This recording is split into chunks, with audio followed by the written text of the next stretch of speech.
हरे कृष्णा। श्रीमद् भागवत गीता यथारूप अध्याय 7 भागवत ज्ञान। मैं प्रत्येक जीव के हृदय में परमात्मा स्वरूप स्थित हूँ।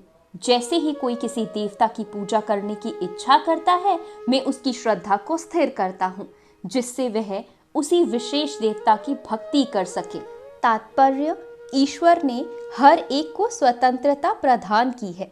अंततः यदि कोई पुरुष भौतिक भोग करने का इच्छुक है और इसके लिए देवताओं से सुविधाएं चाहता है, तो प्रत्येक हृदय में परमात्मा स्वरूप स्थित भगवान उसके मनोभाव को जानकर ऐसी सुविधाएं प्रदान करते हैं। समस्त जीवों के परम पिता के रूप में वे उनकी स्वतंत्रता में हस्तक्षेप नहीं करते, अपितु उन्हें सुविधाएं प्रदान करते हैं, जिससे वे अपनी भौतिक इच्छाएं पूरी कर सके। कुछ लोग यह प्रश्न कर सकते हैं कि सर्वशक्तिमान ईश्वर जीवों को ऐसी सुविधाएं प्रदान करके उन्हें माया के पाश में गिरने ही क्यों देते हैं? इसका उत्तर यह है, यदि परमेश्वर उन्हें ऐसी सुविधाएं प्रदान ना करे तो फिर स्वतंत्रता का कोई अर्थ ही नहीं रहता। अंततः वे सबों को पूर्ण स्वतंत्रता प्रदान करते हैं, चाहे कोई कुछ करे। किंतु उनका अंतिम उपदेश हमें भागवत गीता में प्राप्त होता है। मनुष्यों को चाहिए कि अन्य सारे कार्यों को त्याग कर उनकी शरण में आए। इससे मनुष्य सुखी रहेगा। जीवात्मा तथा देवता दोनों ही परमेश्वर की इच्छा के अधीन है। अंततः जीवात्मा ना तो स्वेच्छा से किसी देवता की पूजा कर सकता है, ना ही देवता परमेश्वर की इच्छा के विरुद्ध कोई वर दे सकते हैं। जैसे कि कहावत है, ईश्वर की इच्छा के बिना एक पत्ती भी नहीं हिलती।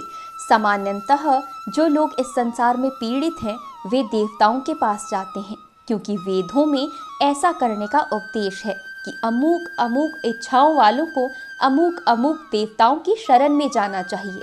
उदाहरणार्थ, एक रोगी को सूर्य देव की पूजा करने का आदेश है।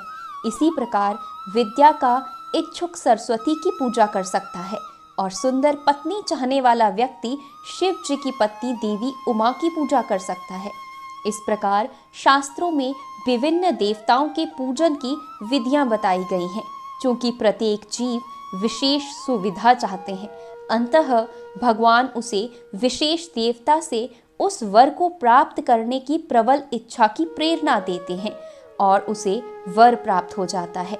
किसी विशेष देवता की पूजन की विधि भी भगवान द्वारा ही नियोजित की जाती। जीवों में वह प्रेरणा देवता नहीं दे सकते, किंतु भगवान परमात्मा है, जो समस्त जीवों के हृदय में उपस्थित रहते हैं।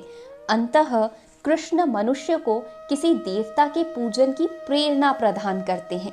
सारे देवता परमेश्वर के विराट शरीर के विभिन्न अंग स्वरूप हैं। अंततः वे स्वतंत्र नहीं होते।